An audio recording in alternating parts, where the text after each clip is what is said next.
एक मिनिट थांबा. या या या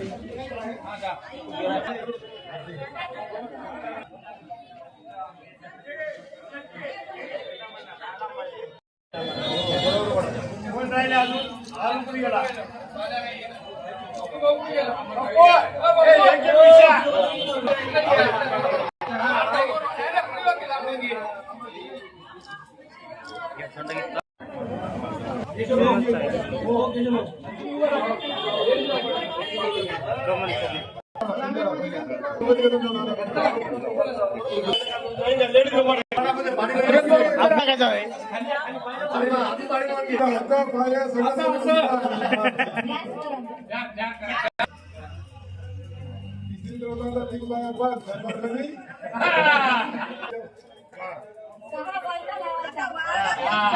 आज प्रभाग क्रमांक 6 मधले भारतीय जनता पार्टीचे चारही कमळ आदरणीय राज्याचे माजी मुख्यमंत्री अशोकरावजी चव्हाण साहेब व भारतीय जनता पार्टीच्या नेते व कार्यकर्ते पदाधिकारी व सर्व मित्रमंडळींच्या सहकार्यानं आज भारतीय जनता पार्टीच्या 4 उमेदवार प्रभाग क्रमांक 6 मध्ये विजयी झाले.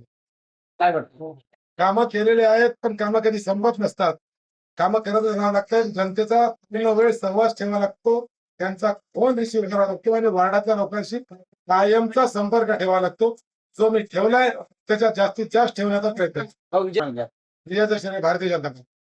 जनतेच्या जनता पार्टी सोबत माझ्या प्रभागातील जुन्या व नव्या दोन्ही प्रभागातील सर्व मतदार बंधू भगिनी आणि मातांचे म्हणजे वैशालीला सलग तिसऱ्यांदा विजयी केल्याबद्दल मी भारतीय जनता पार्टीच्या वतीने व मी व माझ्या परिवार व माझ्या मित्रांच्या वतीने सर्व प्रभागातील ज्येष्ठांचे नागरिकांचे मतदारांचे लाख लाख आभार